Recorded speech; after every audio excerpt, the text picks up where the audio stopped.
വ്രജഭൂമിയിൽ വെച്ച് ഞങ്ങൾക്കുണ്ടായ ഒരു ദിവ്യാനുഭവത്തെപ്പറ്റി പറയാനാണ് ഈ ഒരു വീഡിയോ ഞാൻ ചിത്രീകരിക്കുന്നത്. ആ ഒരു ദിവ്യാനുഭവം തന്ന ഗോപികയുടെ ചിത്രം അല്ലെങ്കിൽ വീഡിയോ ഞാൻ ഈ വീഡിയോയുടെ അവസാനമാണ് കാണിക്കുന്നത്. കാരണം അതിനെപ്പറ്റി പറയുന്നതിന് മുമ്പ് ഞങ്ങൾ ആ ഒരു അനുഭവം കിട്ടുന്നതിന് മുമ്പ് സംസാരിച്ച വിഷയവും പ്രധാനമാണ്. അത് കണ്ടതിന് ശേഷം ആ ഒരു ഗോപികയുടെ വീഡിയോ കാണുമ്പോൾ ഞാൻ എന്താണ് പറയുന്നതെന്ന് ആ ഒരു ഭാവത്തോടു കൂടി തന്നെ ഉൾക്കൊള്ളാൻ നിങ്ങൾക്ക് സാധിക്കുമെന്ന് ഞാൻ വിശ്വസിക്കുന്നു. അപ്പോൾ ഞാൻ അനുഭവത്തിലേക്ക് കടക്കുകയാണ്.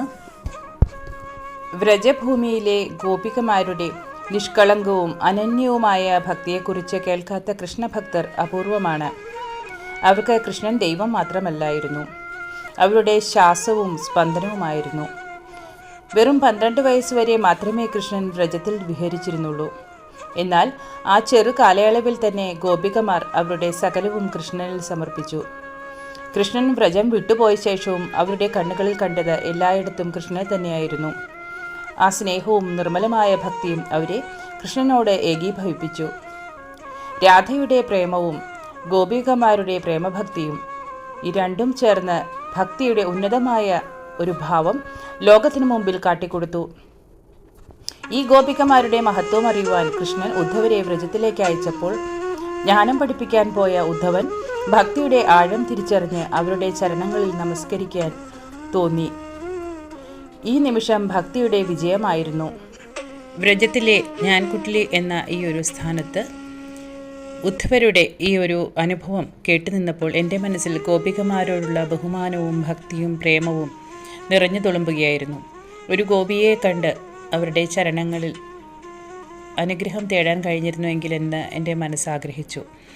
അങ്ങനെ അത് കേട്ട് നിൽക്കുമ്പോഴാണ് എവിടെ നിന്നോ പെട്ടെന്ന് വളരെ പ്രായം ചെന്ന തേജസ്വിയായ ഒരു സ്ത്രീ ഞങ്ങളുടെ കൂട്ടത്തിലേക്ക് കടന്നു വരുന്നത് ഞാൻ കണ്ടത്.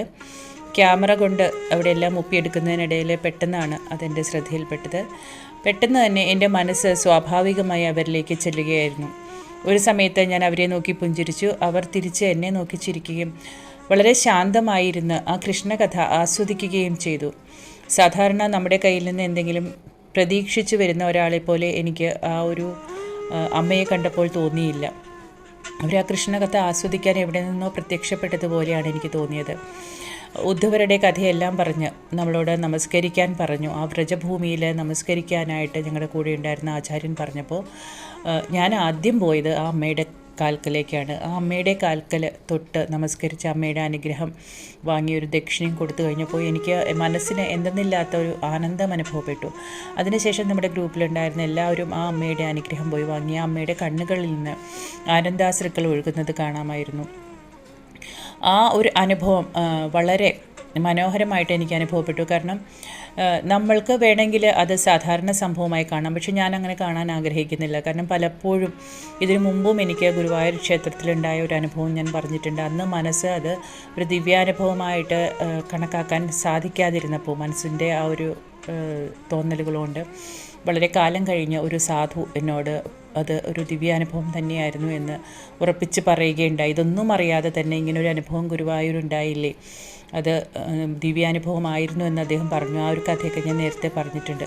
അപ്പോൾ ആ ഒരു അനുഭവം മുമ്പിലുള്ളത് കൊണ്ട് തന്നെ നമ്മൾ പ്രതീക്ഷിക്കുന്ന രീതിയിലായിരിക്കില്ല പലപ്പോഴും നമുക്ക് ബ്ലെസ്സിങ്സ് വരുന്നത് എന്ന് ഗുരുവും പറഞ്ഞിട്ടുള്ളത് കൊണ്ട് ഈ ഒരു അമ്മയുടെ എനർജി വളരെ പ്യുവറും വളരെ ഹൈ എനർജിയുമായി തോന്നിയത് കൊണ്ടും അത് രാധാറാണിയുടെ ഒരു അനുഗ്രഹം തന്നെയായിരുന്നു എന്ന് ഞാൻ ഉറച്ചു വിശ്വസിക്കുകയാണ്.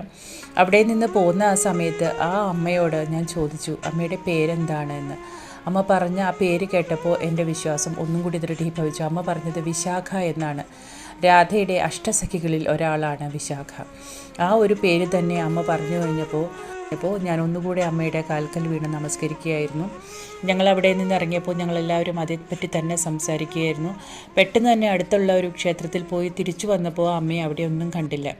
അപ്പോൾ ഇങ്ങനെ ഒരു അനുഭവം നൽകി രാധാറാണി അനുഗ്രഹിച്ചതിന് ഞാൻ രാധാറാണിയോട് മനസ്സുകൊണ്ട് എപ്പോഴും കടപ്പെട്ടിരിക്കുന്നു.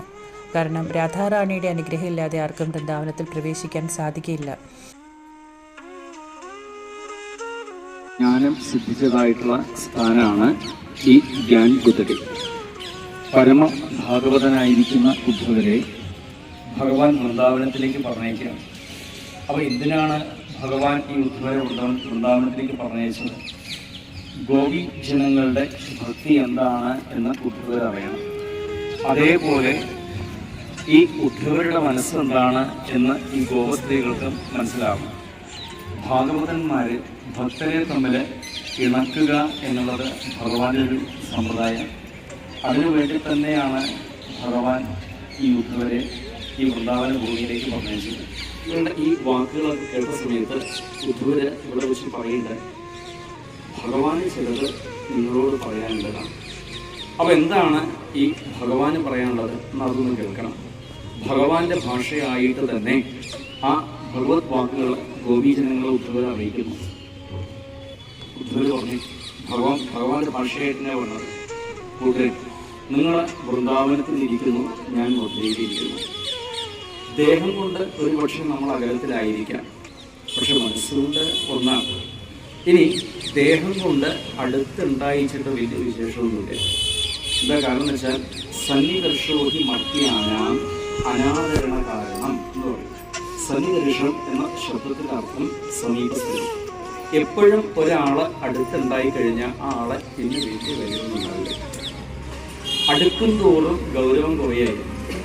അപ്പോൾ ഈ ഭഗവാനോട് കൂടുതൽ ഒരു ആരാധനാബോധം ഉണ്ടാവണം, ഒന്ന് മനസ്സ് നന്നായിട്ട് അടുക്കണം എന്നാണെങ്കിൽ ദേഹം കൊണ്ട് അടുക്കാതിരിക്കുകയാണ്.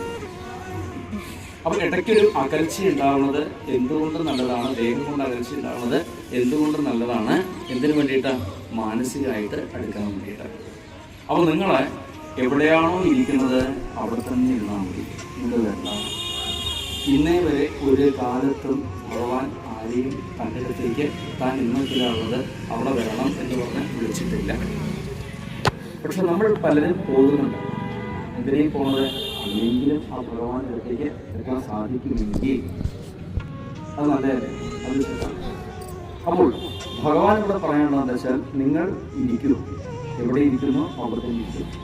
ആ മനസ്സ് എനിക്ക് വരും. ഈ സംസാരത്തിൽ വന്ന സ്ഥിതിക്ക് ഇവിടെ നല്ലത് എന്ന് പറയാൻ ഒന്ന് മാത്രമേ ഉള്ളൂ.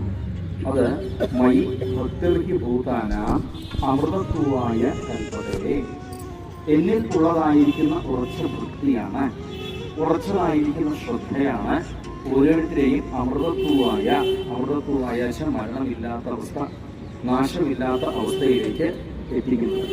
അതാവണം നമ്മുടെ ഓരോരുത്തരുടെയും ലക്ഷ്യം.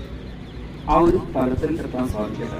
ഇത്രയും കേട്ടപ്പോൾ ഗോപീജനങ്ങളെ ഉദ്ധവരോട് ചോദിക്കുന്നുണ്ട്, പ്രിയപ്പെട്ട ഉദ്ധവരെ, അങ്ങ് ഈ മധുരാപുരിയിൽ നിന്ന് വരുന്ന സമയത്ത് എന്തെങ്കിലും മരുന്ന് കൊണ്ടുവന്നിട്ടുണ്ടോ? എന്തിനാ മരുന്ന്? അല്ല, ഞങ്ങൾക്ക് ഈ കൃഷ്ണനെ മറക്കാൻ പറ്റുന്നില്ല. എങ്ങനെയെങ്കിലും ഒന്ന് മറന്നു കിട്ടിയാൽ മതിയായിരുന്നു ഈ കൃഷ്ണനെ. എന്ത് കണ്ടാലും ആ കൃഷ്ണനെ ഓർമ്മ വരികയാണ്. മഴക്കാറ് കണ്ട കൃഷ്ണൻ ഓർമ്മ വന്നു, ആ നവ ഞങ്ങളുടെ കണ്ണന്. മയിൽപ്പീലി കണ്ടാൽ കൃഷ്ണൻ ഓർമ്മ വന്നു, മഞ്ഞ മവൻ കണ്ടാൽ കൃഷ്ണൻ ഓർമ്മ വന്നു, മുളങ്കാടുകൾ കണ്ട കൃഷ്ണൻ ഓർമ്മ വന്നു. അപ്പോൾ ഇതൊക്കെ കണ്ണു തുറക്കണമെന്നല്ലേ ഇതൊക്കെ കാണണം.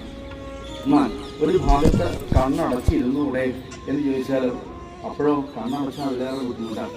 സംഘർഷണ സഹായേന ആ ബലരാമന്റെ കയ്യിൽ പിടിച്ച് ഓടി നടക്കുന്ന ആ കണ്ണന്റെ ചിത്രമാണ് ഉള്ളിൽ തെളിഞ്ഞ് കാണുന്നത്. അപ്പോൾ ഞങ്ങൾക്ക് മറക്കാൻ സാധിക്കുന്നില്ല. ഇങ്ങനെ ഭഗവാനെ തന്നെ ചിന്തിച്ച് ഭഗവാനെ കുറിച്ച് തന്നെ പറഞ്ഞ് അവസാനം ഈ മുന്നിൽ നിൽക്കുന്നത് ഉദ്ധവരല്ല കൃഷ്ണനാണ് എന്ന തോന്നൽ അല്പസമയം ആ ഗോപീജനങ്ങളുടെ ഉള്ളിലുണ്ടായി. അവർ പറഞ്ഞു, ഹേ നാഥ, ഹേ രമാനാഥ, ഇതാ മധുരമുദ്ധര ഗോവിന്ദ ഗോകുലം. ഈ ദുഃഖസാഗരത്തിലേക്ക് താണു പോയിക്കൊണ്ടിരിക്കുന്നതായ ഞങ്ങളെയൊക്കെ ഒന്ന് കൈപിടിച്ച് ഉയർത്തണേ, ഒന്ന് കൈപിടിച്ച് ഉയർത്തണേ. ഇതാണ് അവരുടെ പ്രാർത്ഥന. ഉദ്ധവർ തൊഴുത് അവിടെ നിന്ന് നമസ്കരിച്ചു. വന്ദേ നന്ദപ്രജസ്ത്രീണ പാദരേണം അഭീഷ്ണശ യാസാം ഹരിതഭോഗീതം പുനാദി. അവർ വീണിട്ട് നമസ്കരിച്ചു. നമുക്കും ആ ശ്രീമദ് ഭാഗവത്തിലെ ആ ശ്ലോകം ഒന്ന് ചൊല്ലാം. തൊഴുതുകൊണ്ട് ഗോപീജനങ്ങളെ സ്മരിച്ച് ഉദ്ധവരെയും സ്മരിച്ച് ഈ ഒരു ശ്ലോകം ഉച്ചത്തിൽ ഏറ്റില്ല.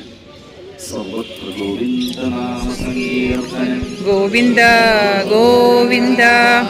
വന്ദേ നന്ദപ്രജസ്ത്രീണാം വന്ദേ നന്ദവ്രജസ്ത്രീണാം പാദരേണുമഭീഷ്ണശ യാസാം ഹരികഥോദ്ഗീതം പുനാതിഭുവനത്രയം വന്ദേ നന്ദം വ്രജസ്ത്രീണാം പാദരേണുമഭീഷ്ണശ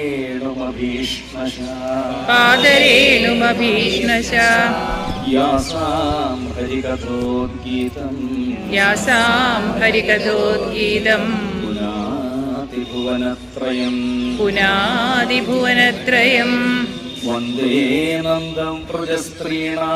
വന്ദേ നന്ദവ്രജസ്ത്രീണാം പാദരേണുമഭീഷ്ണശ യാസാം ഹരികഥോദ്ഗീതം